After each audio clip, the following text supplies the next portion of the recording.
Hola, ¿cómo están? Hola a todos, a todas, a todes. Gracias por conectarse hoy en un momento tan especial. Siempre usamos el 8M, el Día Internacional de la Mujer, en esta conmemoración. Siempre lo usamos como el pretexto para hablar sobre temas que nos deberían de ocupar todo el año, pero que en esta ocasión pues nos ocupan todo este mes. Hemos empezado el mes con mucho activismo y así lo queremos continuar. Hoy tenemos el lujazo de poder tener esta plática porque creo que es muy importante que entendamos por qué se marcha el 8M, qué nos ha traído aquí. Y pues hoy tenemos, nos va a moderar el día de hoy Gina De Canini. Gracias, Gina. Gina Esconsu en la oficina de Monterrey. Muchísimas gracias por estar aquí. Gina, ¿cuánto llevas a la oficina? Cerca de 7 meses. Pues muy bien, pues mira, este es un muy buen pretexto también para poderte conocer un poquito más y muchas gracias por todo tu apoyo. Y les quiero presentar también a Montse González, que pues ya todas y todos la conocen.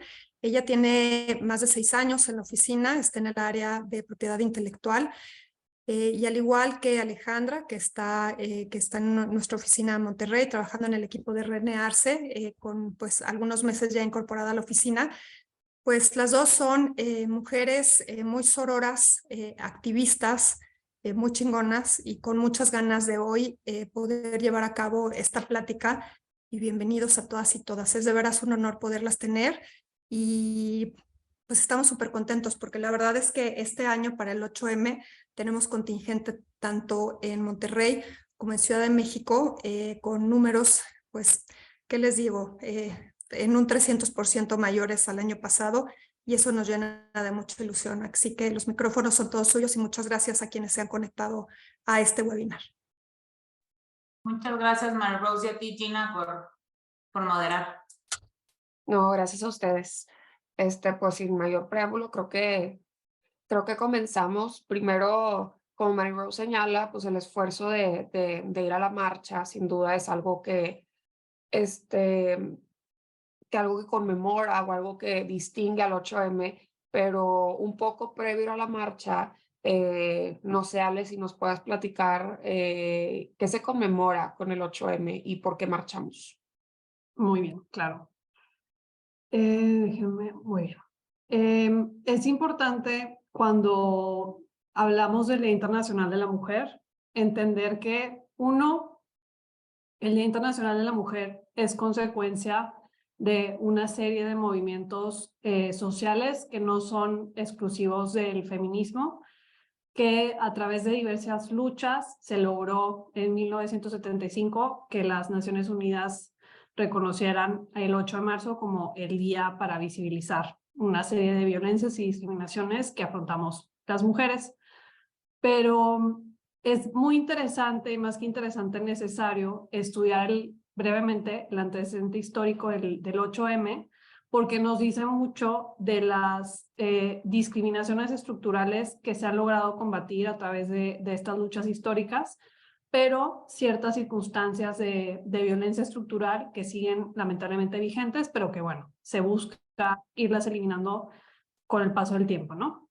Y algo muy interesante que muchas veces cuando hablamos del 8M se tiende a ver desde una perspectiva como muy centrada en feminismos liderados por mujeres europeas o mujeres blancas, es que el movimiento abolicionista en Estados Unidos, o sea, cuando se busca eliminar la figura de la esclavitud, fue uno de los primeros momentos en la historia donde las mujeres pudieron tener una plataforma política y a través de esa plataforma política del movimiento abolicionista, muchas mujeres también buscan combatir una serie de discriminación por razones de género, ¿no? Súper interesante. Entonces, pues ese es un aspecto. Otro aspecto es que así como el movimiento obrero ha sido el precursor de varias victorias en materia de derechos humanos, pues no es de la excepción en este caso, ¿no? También el movimiento obrero liderado por mujeres tuvo una parte importante que ver en que se haya reconocido este día de lucha, así como, bueno, el movimiento sufragista, que es claramente un movimiento feminista que defendía los derechos políticos de las mujeres, ¿no? El derecho a ser electa y a poder votar.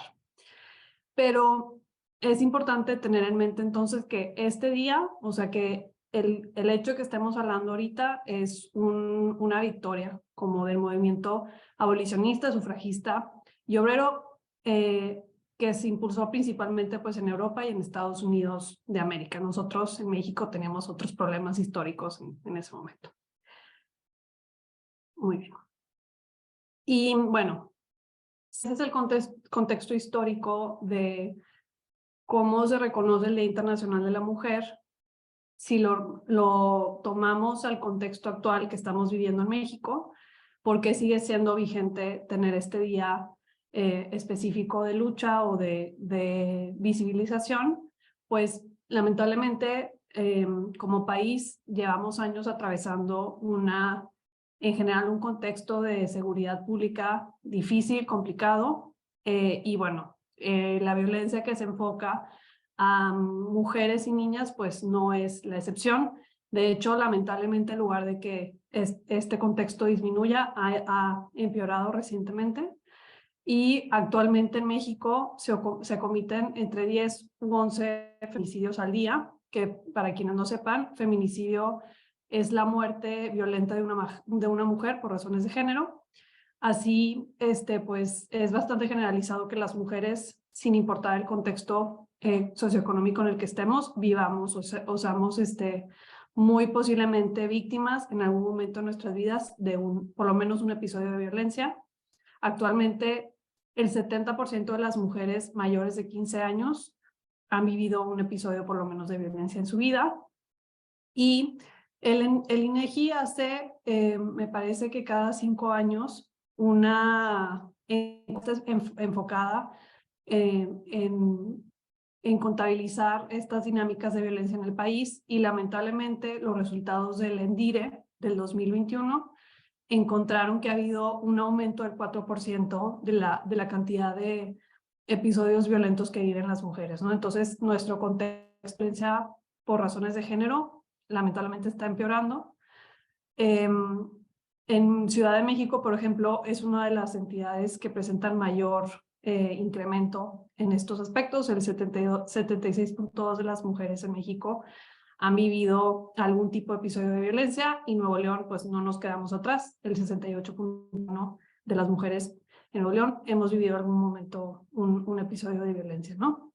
Y si bien estas cifras, a veces cuando hablamos de números puede parecer como un poco ajeno, tenemos que entender que esto significa que más de la mitad de las mujeres cotidianamente vivimos violencia, y eso marca pues la realidad de cómo vivimos nuestras vidas, ¿no? O sea, es importante tener eso en mente. Y aquí, por ejemplo, les compartimos una gráfica donde podemos ver el incremento entre el 2021 y el 2016. Y si vemos, hay un incremento importante en la cantidad de violencia psicológica entre ambos años, pero también en la cantidad de violencia sexual, ¿no? Que es preocupante. Sin embargo, hay una disminución en la violencia económica, patrimonial o discriminación que viven las mujeres. Entonces, podemos ver cómo ese incremento en violencia no es generalizado.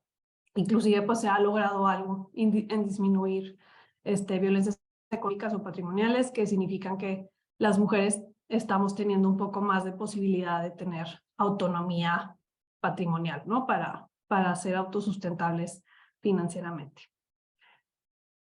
Y si vemos también el ámbito en el que se desenvuelve esta violencia, principalmente el ámbito donde se desenvuelve es en comunidad, o sea, en un aspecto como generalizado en nuestras comunidades,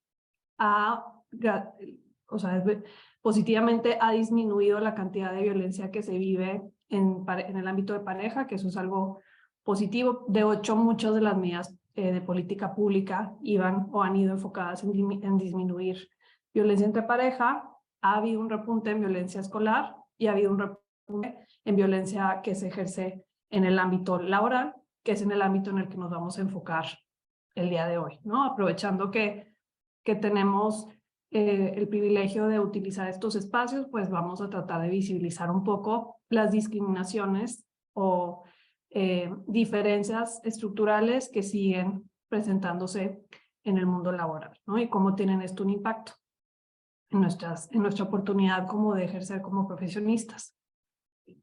Muy bien. Sí, justo, Ale. O sea, pensando un poco sobre cómo se manifiesta la desigualdad en un plano laboral, que bueno, para nosotros nos toca cierto plano laboral, pero hay pues diferentes, ¿no? Diferentes contextos en el que la mujer se desenvuelve. O sea, cómo se percibe esa desigualdad.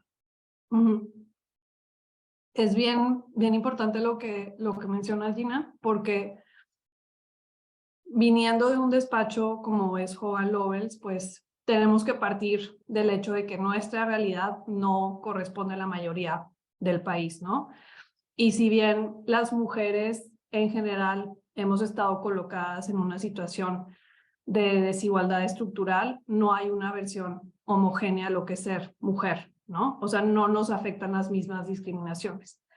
Entonces, inclusive van a haber ciertas violencias que a nosotras, como por ejemplo, como profesionistas, como abogadas, no entramos en ese alcance de esa discriminación porque hemos logrado ocupar ciertos espacios. Entonces, es importante cuando hablamos en general como de discriminación por razón de género, entender que este fenómeno no se desarrolla de manera igual, ¿no? Por ejemplo, yo, Alejandra, probablemente tengo una esfera de privilegios mayor a la de un hombre que está en una situación de migración irregular, ¿no? Que es mucho el contexto de Nuevo León. Entonces es importante a veces como saber determinar que el género no es la única razón por la que puedes vivir discriminación, pero sí sigue siendo una razón de discriminación y no es la excepción en el ámbito económico laboral. Entonces, bueno, básicamente, no sé si esto lo quieras explicar tú, Monse, de entrada. Con mucho gusto. Identificamos nosotras en general 3 momentos en los que se manifiesta esta desigualdad, ¿no? Hay una desigualdad para llegar, ¿no? Es decir, hay muchas mujeres que no tienen la posibilidad de acceder a la educación, a la capacitación adecuada para conseguir este tipo de puestos. No, o sea, aquellos puestos, aquellas profesiones que requieren una cualificación más elevada. En un segundo momento hay otro grupo de mujeres que teniendo esta cualificación, esta capacitación, esta educación, no aplican o bien no permanecen en ciertos trabajos. Y esto es por estas cargas inequitativas que hay en, bueno, entre otros muchos factores, en labores de cuidado y también por los tratos discriminatorios que se sufren durante el proceso.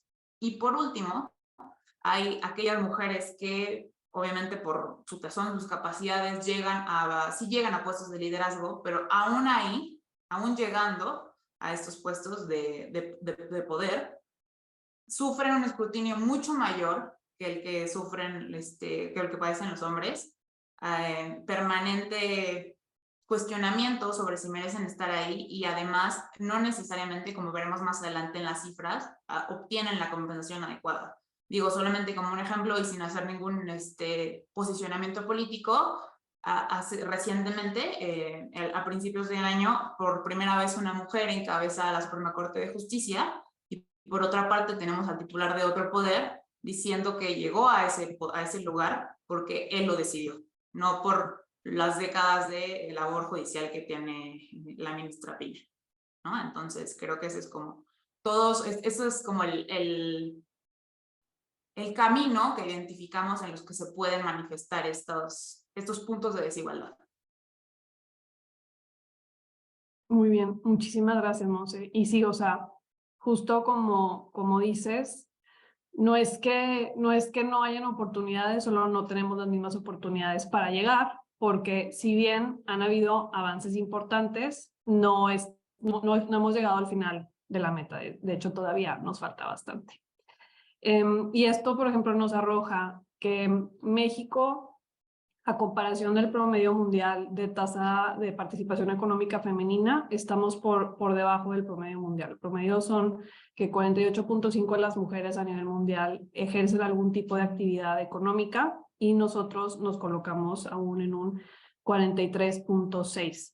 Esta cifra evidentemente ha estado fluctuando y la pandemia por COVID tuvo un impacto importante en la participación económica de las mujeres, pero a pesar de que México es una de las principales potencias económicas de Latinoamérica, nuestra participación económica femenina va por debajo, por ejemplo, de Colombia o Brasil. De hecho, Colombia tiene una de las participaciones más competitivas a nivel Latinoamérica, que es muy interesante.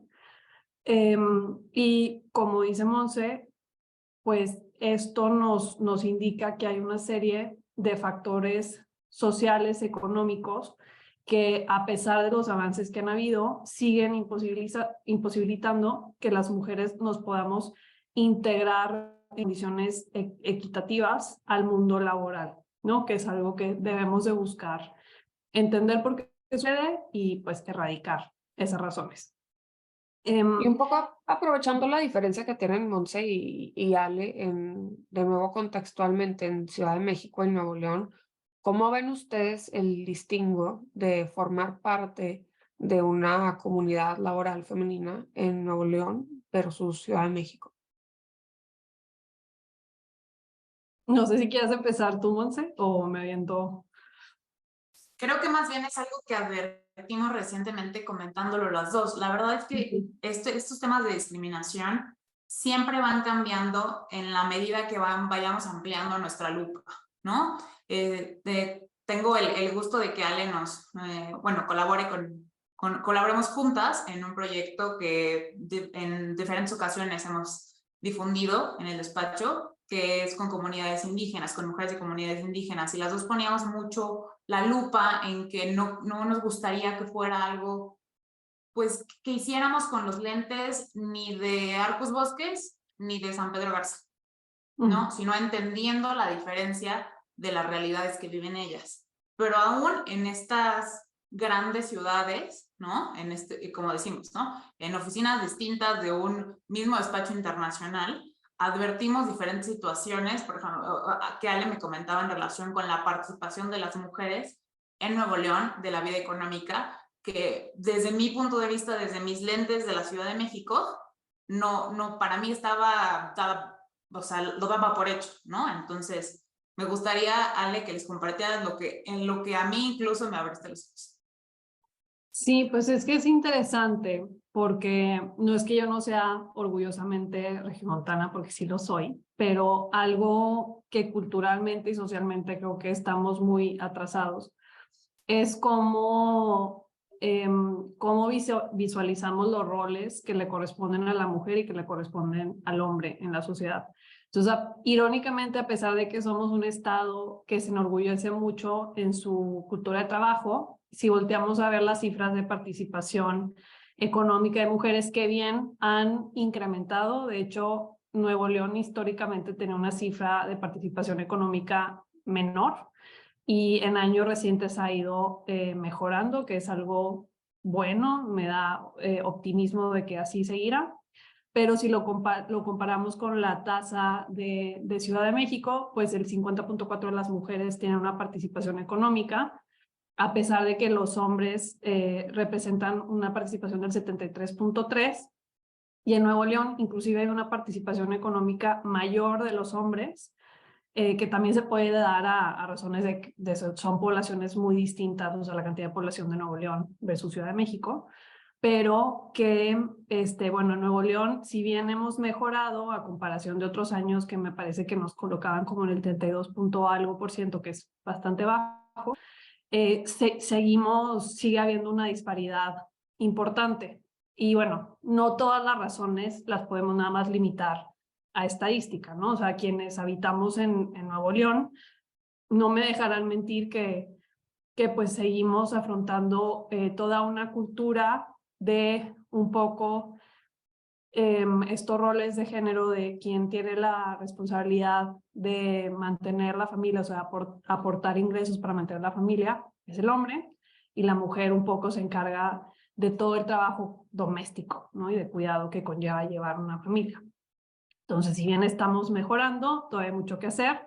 Yo la verdad es que estoy muy contenta en esta oficina porque pues me toca trabajar con mujeres increíbles. De hecho, gran parte del equipo somos mujeres y tenemos liderazgos como el de Gina, que pues es una abogada que llevo admirando desde que soy estudiante y ahora tengo el privilegio de aprenderle diario, muy a su pesar a veces, pero vamos, o sea, el futuro es optimista, pero por lo menos en Nuevo León me parece que todavía tenemos muchos retos sociales que afrontar antes de llegar a un nivel de participación económica similar al de México, que en Ciudad de México también tienen sus retos, solo siento que aquí somos un poquito más arraigados.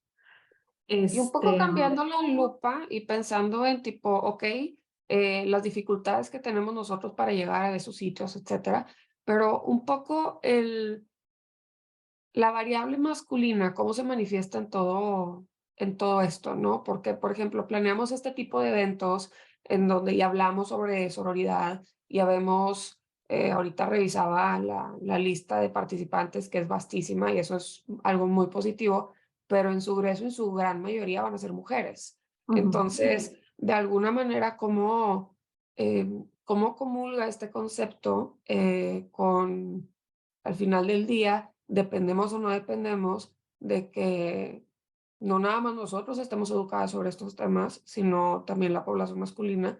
Y ojo que Ale decía, pues hemos avanzado, ¿no?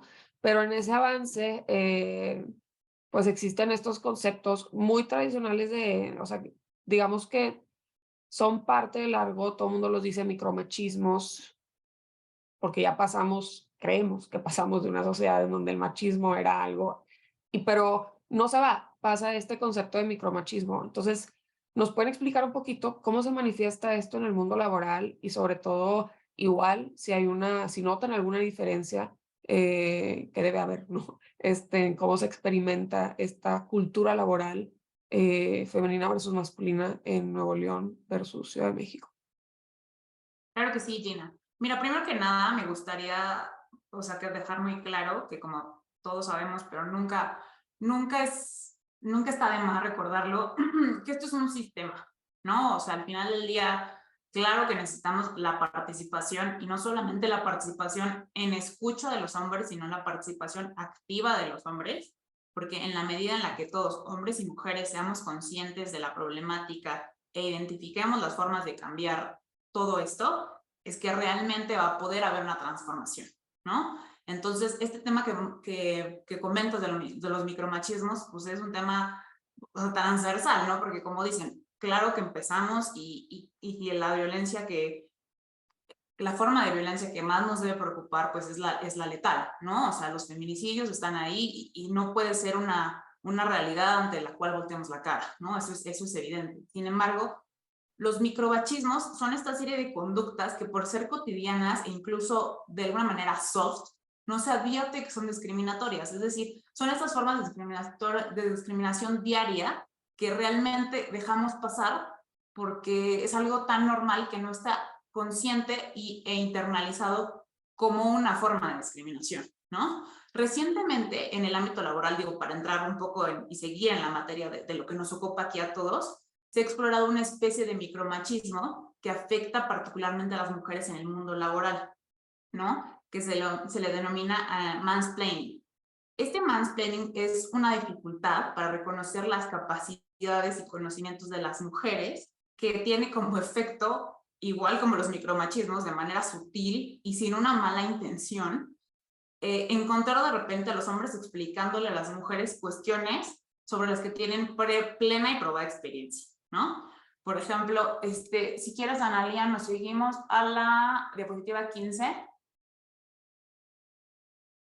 porque ahí mostramos la portada de un libro que se llama Los hombres me explican cosas. Este libro fue escrito por una autora llamada Rebecca Solnit, en la que en el libro explica cómo ella escribió un libro y de determinado tema, ¿no? Y le compartió eso a una persona que conoció, a un hombre que conoció. y le dijo, ¿cómo crees que escribiste un libro de eso? Ok, fíjate que hay un experto que escribió un libro justo de ese tema que te explica A, B, C y D. Es decir, le empezó a dar una clase sobre un tema sobre el que ella escribió un libro. Y adivinen, adivinadores, ¿quién era? No el autor, sino la autora de ese libro. Pues la misma Rebeca, ¿no? Entonces, en ese caso, es este tipo de cosas que ya he explicado así, ya descompuesto así, es evidentemente absurdo que suceda, ¿no? ¿Cómo se manifiesta este mansplaining? Como mencionábamos en el ejemplo del libro, o los hombres explicando cosas de las cuales muchas mujeres ya son peritos, ¿no? Explicarle una estructura a una ingeniera, ¿no? O de muros a una arquitecta, son cosas que ellas ya tienen dominio sobre eso y sin embargo es esta noción de sentir que por este rol de protector, este rol de resolver las cosas, los hombres no pueden evitar seguir haciendo, ¿no? También hay otra forma en la que se manifiesta esto, que es como una especie de traducción de lo que mi compañera quiso decir fue esto, como si ella no tuviera la capacidad de darse a entender de manera correcta y completa, ¿no? Hay otra forma que se le denomina como robo de ideas, cuando una mujer expone alguna propuesta en una junta, es cotidiano que un hombre diga, oye, qué buena idea, entonces sería, dice la mujer, la propuesta es 4, y el hombre dice, oye, qué buena idea, entonces es 2 más 2. Y con posterioridad, de manera inexplicable, pero hay estudios que demuestran que así sucede, la idea se le acaba atribuyendo, la autoría de la idea se le acaba atribuyendo al hombre. Entonces es una cosa un poco, pues, desconcertante, ¿no? Y obviamente que resulta desmotivante para la mujer que trae a la mesa esta propuesta, ¿no? Y por último, esta constante interrupción en las participaciones igual, ¿no? En las mujeres, en las negociaciones, en las mesas de discusión, como si su punto de vista, igual, de manera inconsciente, y repito, ¿no? Sin una mala intención, no fuera relevante, fuera como, ok, sí, luego lo vemos, ¿no? Estos serían, yo creo que uno de los ejemplos más comunes y más cotidianos y que desafortunadamente estoy segura que muchas de las conectadas han sufrido, ¿no? Y esto se relaciona mucho con otra cuestión, que son estos límites que tenemos en la mente, que son los famosos síndromes, ¿no? Por una parte, tenemos el síndrome del impostor, que a mí me gusta llamar de la impostora, en este caso, en este contexto en el que estamos hablando de mujeres, que es este sentimiento de miedo, que es un miedo fundado en una mentira, porque es un miedo a que tu entorno, en este caso laboral, advierta que no cuentas con las cualificaciones para desempeñar una determinada labor. Y lo grave aquí es que la gran consecuencia de esto es el autosabotaje. Las impostoras dejamos de hacer cosas por sentirnos insuficientes y por sentirnos no merecedoras. Y este síndrome, a su vez, se relaciona con otro síndrome, o sea, yo no sé qué fue primero, si el huevo o la gallina, causa-efecto, que se llama el síndrome de la niña buena. Este es otro sentimiento de miedo, pero este miedo es a perder la estima de tu entorno por faltar a los cánones que se prescriben, que prescriben cómo nos han dicho que debe ser una mujer, ¿no?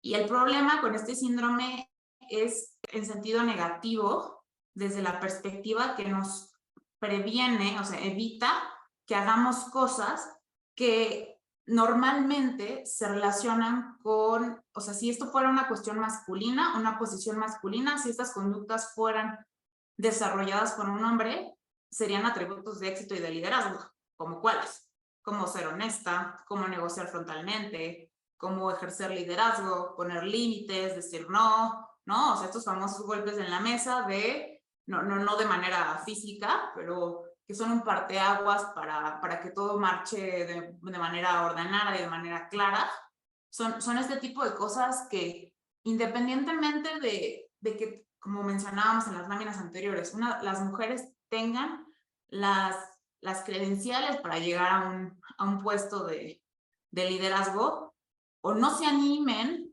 a aplicar en él, o ya estando en él, vivan en constante cuestionamientos sobre si son suficientes para estar ahí.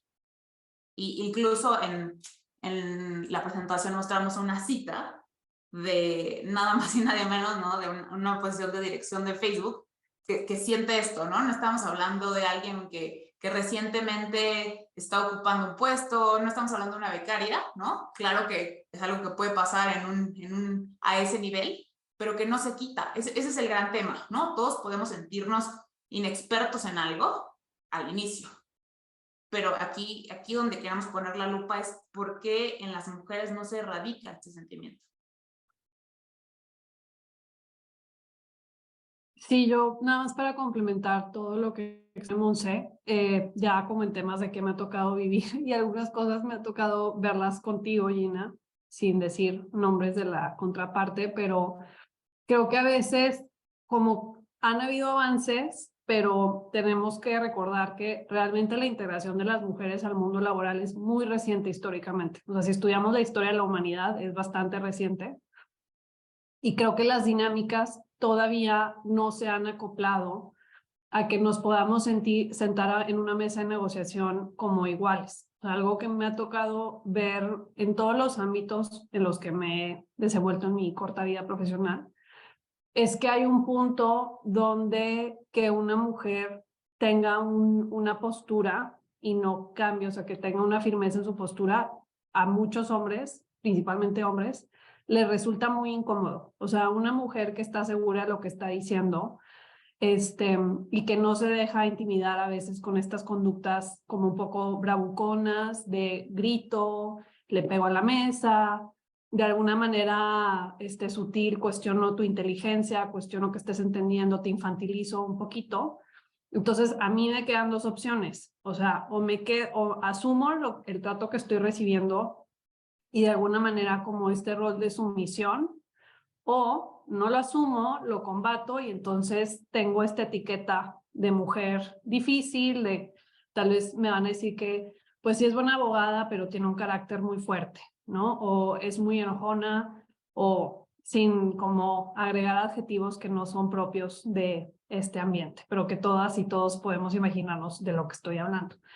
Entonces creo que a veces, a pesar de que las mujeres que llegamos a las mesas de negociación, inclusive tenemos bastantes privilegios porque muchas no llegan a sentarse en esa mesa, cuando llegas a esa mesa no tienes, es una realidad, o sea, no tienes la misma libertad para desenvolverte como un compañero, porque tienes que jugar un poco con cómo comunicar lo que quieres decir sin pasar como estas reglas no dichas de qué tan dura puede ser, ¿no? Que más cuando, o sea, me parece que más en el mundo en el que nosotras y nosotros nos desenvolvemos es muy complicado porque a veces o sea, tu chamba y pensando mucho como en la responsabilidad del cliente es pues empujar tu punto, obviamente siempre escuchando a la contraparte, pero hay momentos donde tienes que tomar posturas muy firmes y hay personas que no están preparadas todavía para lidiar con mujeres en ese sentido, y que a veces inclusive la respuesta que te da tu contraparte es como de un niño haciendo una pataleta, ¿no? O sea, es muy fuerte como a veces cuando rompes esa expectativa de comportamiento, siento que a pesar de que llegamos a posiciones de poder, se espera que esa posición de poder la ejerzas de una manera dócil, que no necesariamente es malo. O sea, también es importante explorar nuevos estilos de liderazgo y que no siempre sean estereotípicamente masculinos, pero a mi parecer todavía es muy difícil como poder navegar, cómo ejercer ese poder, ¿no? Y Digo, también hay que tener cuidado con el concepto de síndrome, pues porque sí hay más mujeres que llegan a la mesa y demás, pero también tenemos herramientas que si bien tienen una utilidad, como la discriminación positiva, provocan de alguna manera que te dé esta duda de, oye, ¿llegué porque llegué o llegué porque me hicieron llegar o llegué? Entonces, aunado a tener que estar lidiando con todas estas cuestionamientos, la etiqueta, que si tengo, que si no puedo, que si digo, que si van a pensar que soy problemática, que soy un cliché, o tipo las típicas frases de entre mujeres se pelean, si te ven discutiendo, etcétera. Tienes que lidiar con que estas herramientas, que tal vez están hechas para, pues, que sí, se visualicen a más mujeres, generan, o al menos yo he notado mucho, que cuando a una mujer le dan una promoción, la ascienden, que tiene este sentido de dudar si ella era, o sea, si en realidad lo merecía más que su compañero masculino de al lado,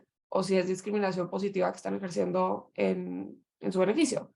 Entonces, sí hay que, o sea, sí que haya más mujeres en las mesas, sin duda es algo positivo, pero también hay que cuidar cómo estamos llegando ahí y cómo nos estamos sintiendo de estar ahí, ¿no?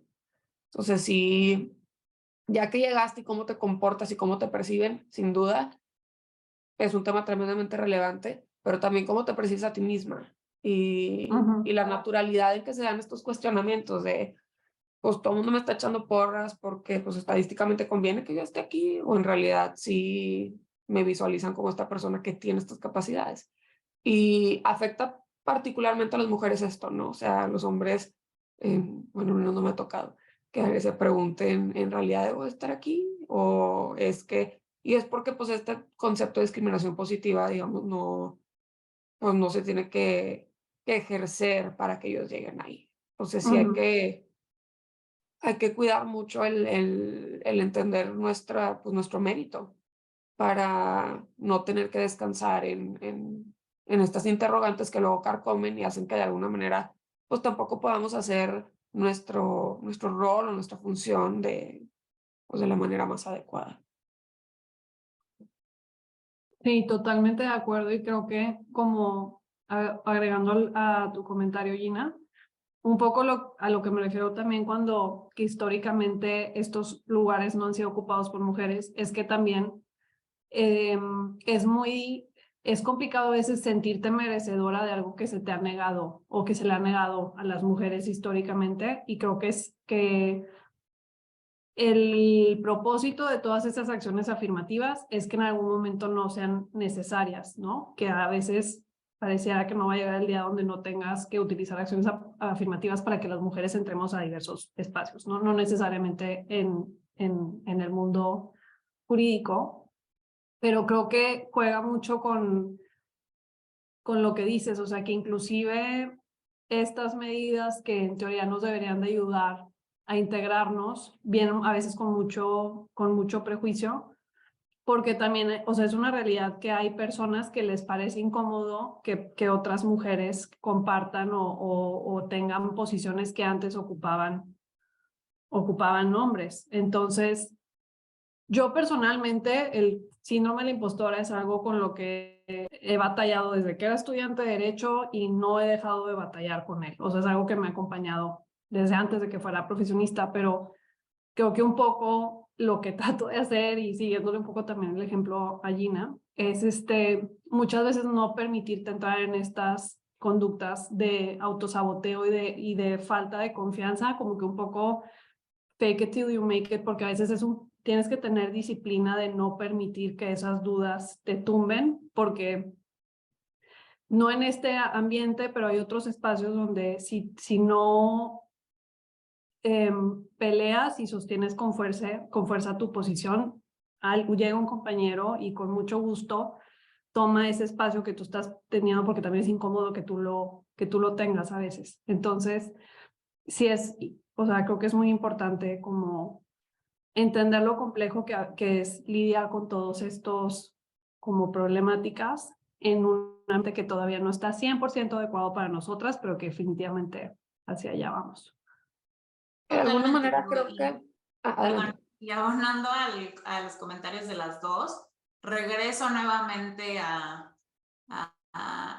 tema de la ministra presidenta. Les recomiendo mucho, hay un discurso suyo en un concurso de selección que recientemente se hizo como una acción afirmativa, solo para que mujeres pudieran acceder al puesto de juezas, ¿no? Que puedan convertirse en juezas de distrito en el Poder Judicial de la Federación. Y les decía, porque hubo como mucha polémica por la organización de esos concursos, ¿no? Solamente dirigidos a mujeres, ¿no? Obviamente con el cuestionamiento, vamos a decir, normal, pero no por ello correcto desde mi perspectiva. ¿Por qué solo para mujeres? ¿No? Si cuentan con las credenciales necesarias, pues lo van a pasar. Y la ministra durante el discurso que expuso decía que le decía, sí, ustedes son parte, son resultado de una acción afirmativa. Pero decía un poco también con esta, y creo que es como lo más importante que quiero dejar con este comentario, la importante de la representatividad. Dijo, yo también soy ministra por una acción afirmativa. No sé si recuerdan que cuando fue el proceso de designación, la terna era de puras mujeres, ¿no? O sea, independientemente de los perfiles, lo importante también políticamente era que llegara una mujer a la corte, o sea, otra mujer a la corte, ¿no? Pero hacía el distingo o la aclaración la ministra de que todas las que estaban ahí sentadas, que en ese momento iban a recibir iban a tomar protesta como juezas y ella misma, estaban ahí a pesar de todos los problemas que nos comentó Ale, ¿no? Decía, a pesar de las dobles y triples jornadas que las mujeres tienen que desarrollar a lo largo del día por las labores de cuidado de las que se encargan. Entonces, creo que ahí es donde a lo mejor se equilibra este tema, ¿no? O sea, no necesariamente, y como dice Ale, o sea, las medidas afirmativas, el ideal y lo que queremos todos es que eventualmente dejen de existir, ¿no? O sea, ese día va a ser un día que vamos a hablar de otro tipo de circunstancia. Que de alguna manera nos lleva al por qué sigue vigente marchar, ¿no? O sea, por qué algo que inició hace tanto tiempo es algo que seguimos haciendo o debemos de seguir haciendo. Y ahí no sé si nos quieran comentar un poco el por qué ustedes creen que sigue vigente marchar. Pues nosotros consideramos que el 8M sigue siendo una oportunidad precisamente para visibilizar de manera muy simbólica y muy emotiva el impacto que la violencia y la desigualdad tiene en la vida de cada una de nosotras.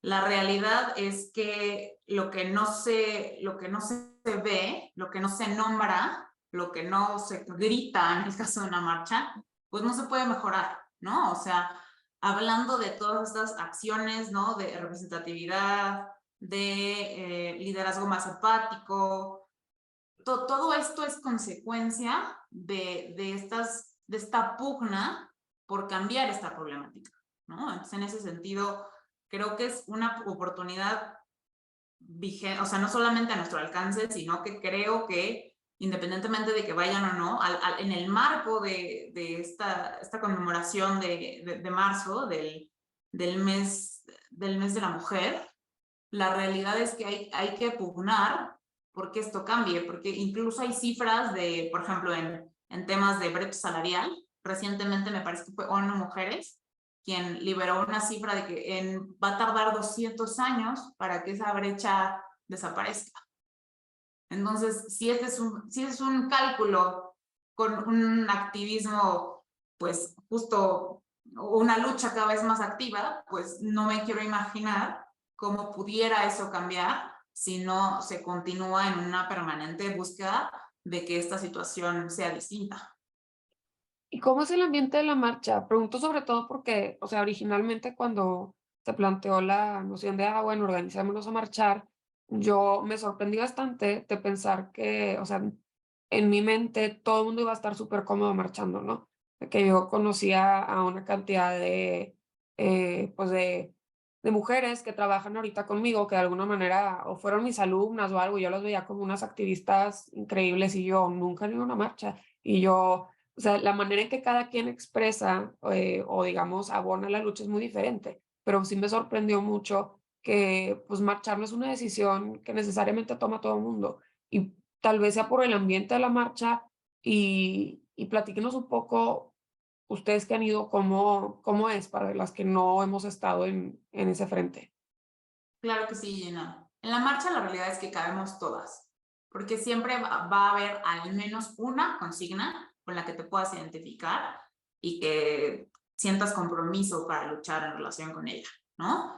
En ese sentido, yo creo que es importante un poco apartarnos o desmitificar la idea que nos han creado de las marchas los medios de comunicación, no porque no existan los conatos de protesta, de en un sentido un poco más agresivo, sí existen, pero la realidad es que mi experiencia y la experiencia de las personas que yo conozco que han ido a una marcha es que es un lugar seguro para las mujeres y de reunión. No sé, pero me encantaría que Ale nos platicara también un poquito más cómo ha sido su experiencia en Nuevo León al asistir a las marchas. Pues yo, o sea, comencé a marchar cuando era estudiante de carrera y lo he hecho desde entonces, pero yo personalmente pienso que si quieres marchar está perfecto y si no quieres marchar también está bien y eso, y si te consideras feminista no dejas de serlo. O sea, creo que la marcha es un momento para comunicar un posicionamiento político. Muchas veces, o sea, el protagonista o la protagonista de la marcha es la violencia que se vive contra las mujeres, ¿no? O sea, particularmente en Nuevo León, que no creo que sea la excepción, nunca he marchado en Ciudad de México, pero no creo que sea la excepción en Ciudad de México. Se utilizaba mucho para visibilizar a las víctimas, ¿no? O sea, todas las vidas perdidas por feminicidio, que es muy importante. Pero, por ejemplo, todo lo que hemos estado hablando ahorita, si bien claro que hay consignas que hablan de desigualdad laboral y demás, pero son tantas las discriminaciones que vivimos en este país que a veces una marcha no es suficiente para profundizar en todos estos temas. Entonces, yo personalmente disfruto mucho marchar. Ahora, marchar también emocionalmente, quienes no hayan marchado y hayan decidido marchar este año lo van a ver. También es un poquito emocionalmente cansado porque es muy, o sea, ahorita estamos compartiendo y exponiendo problemáticas, pero son problemáticas que de alguna manera a todas en algún momento nos han atravesado, ¿no? O sea nada más un tema laboral o un tema de violencia. Entonces también marchar es un poquito cansado porque pensarías que a este punto no deberíamos estar exigiendo básicamente que se nos trate con la misma dignidad a la que se trata a la otra mitad de la población.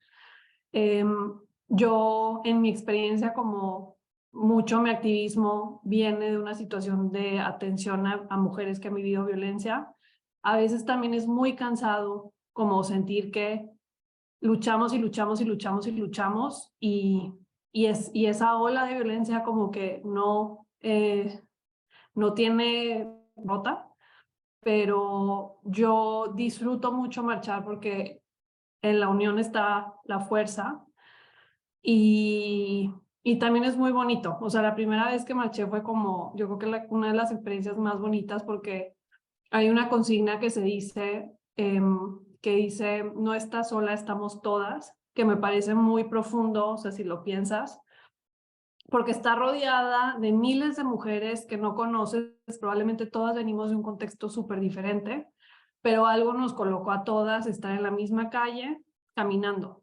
Entonces, es algo súper poderoso, pero no porque sea muy fuerte y muy poderoso no significa que no tiene o sea, una afectación emocional. Y lo repito, o sea, y si no quieres marchar, no significa que no estás comprometido o que no te importa. O sea, me parece que es una decisión súper personal. Pero yo creo que es padre por lo menos una vez en tu vida experimentarlo, porque si sientes, hay algo muy fuerte de escuchar muchísimas voces de mujeres repitiendo la misma frase, o sea, de verdad hasta que estás ahí, no lo sientes. Y también creo que, digo, tanto en el clima político actual como en el del país vecino de Estados Unidos, han habido muchos derechos de mujeres que se han perdido, ¿no? O sea, los derechos son conquistas que no son permanentes, las tienes que defender. Entonces creo que el 8M es una manera para seguir continuando con esa lucha y no dar por sentada como los derechos que hemos recuperado, ¿no? ¿Y qué recomendaciones Totalmente. tendrían para la marcha? Vamos a dar unas recomendaciones pragmáticas, totalmente como dice Ale, creo que es extenuante porque exige mucha energía, ¿no? Al final del día es extenuante, pero creo que es como cuando suspiras, o sea, termina siendo liberador. Entonces creo que ese sería como nuestros inputs de la marcha, esta parte en la que estamos compartiendo experiencias. Mis recomendaciones a grandes rasgos es prepárense las personas que decidieron ir a la marcha, que va a ser una caminata larga y bajo el sol, entonces váyanse cómodas, lleven las cosas que solo sean indispensables, tratan de cubrirse del sol, como obviamente con protector solar, lentes, gorra, sombrero, lo que deseen utilizar, zapatos cómodos, obviamente. Y la segunda parte de la recomendación sería sobre todo en este tema que les tratamos de transmitir, de que es un lugar, a pesar de todo lo que vemos en las noticias y que, repito, sí pasa, pero es un lugar seguro. Entonces, en ese sentido, mantener solamente la calma y la prudencia, ¿no? O sea, ahora sí que no hagan nada que no harían en otro contexto, normas como si fuera un sismo, no, el grito no aplica, pero no corro y no empujo, no fotografío gente sin su consentimiento, o sea, simplemente eso, estar calmadas, ser prudentes y disfrutar la experiencia. Eso sería como mis recomendaciones. Hubo una pregunta en el chat sobre recomendaciones de bibliografía y justo en la última parte de la presentación tenemos unas slides sobre eso. Digo, obviamente hay muchas opciones más, pero pusimos algunos autores y canciones que pudieran gustarles. Sí, pero si quieren antes de pasar a eso, no sé si cerrar como con qué pasa después de la marcha. No sé si les parezca bien. Claro. ¿Sí? Bueno, o sea, a lo largo de lo que hemos discutido hoy, pues creo que podemos ver una serie de problemáticas que se dan en el entorno laboral, ¿no? Que son todas estas dinámicas que imposibilitan que las mujeres nos integremos de una manera equitativa al mundo laboral. Y muchas de esos rezagos históricos o sociales, los combates con liderazgos conscientes y liderazgos que están comprometidos con ser parte del cambio, que si bien llevo unos meses en el despacho, me parece que es el caso. La verdad es que parte de trabajar acá, lo que me ha encantado, además de obviamente que lo que vemos es súper interesante, es el compromiso social que tiene el despacho, y tanto lo que veo como facturable como trabajo pro bono es igual de enriquecedor. Entonces, a mí personalmente me entusiasma mucho ver que, si bien seguimos, o sea, el mundo de derecho ha sido un mundo que históricamente ha sido liderado principalmente por hombres, creo que nos está tocando tener la suerte de estar en una generación donde se están dando muchos cambios. Y pues, perdón por ponerle spotlight a Gina, pero a mi parecer, Gina y de todas las que están en Nuevo León escuchando esto no me van a contradecir, pues es un liderazgo muy importante. O sea, sí tenemos mujeres profesionistas que son, pues, como rol, o sea, personas a seguir, y que no es nada más el tema de tener como alguien a quien puedes aspirar, sino que eso significa que las demás que están en otra posición podemos pensar que, ok, o sea, yo también tengo la posibilidad de desarrollarme de cierta forma o de llegar a cierta posición en mi carrera, que no nada más obviamente por la posición del puesto, sino lo que significa tener esos roles de liderazgo, ¿no? O sea, la representación es muy importante, y creo que en Hogan pues tenemos mucha representación femenina muy fuerte, y no solo por parte de las mujeres, ¿no? O sea, en otros conversatorios como es muy claro que realmente Hogan hay un compromiso fuerte por continuar siendo parte del cambio. En lo personal, René es un jefe como muy comprometido y muy sensible con estas situaciones, que no es algo que se puede dar por hecho porque no en todos lados hay ese compromiso, esa es la realidad. Entonces, pues, además de marchar, o si alguien decide no marchar, creo que lo importante de tomar de esta conversación o de este espacio que pudimos tener es que todas y todos tenemos la capacidad de apoyar para modificar hacia el futuro, o sea, hacia un futuro más equitativo, o ejercer conductas que son pues francamente retrógradas, ¿no? Inclusive de la bromita que nos podemos aventar o el comentario de broma, cuando ejercemos conductas machistas, pues le estás apostando al futuro, ¿no? Perdón, al pasado, no al futuro. Entonces, creo que un poco es identificar los cambios que podemos hacer en nuestra vida personal y a nivel institucional, pues seguir impulsando liderazgos que estén comprometidos con solidificar estos cambios.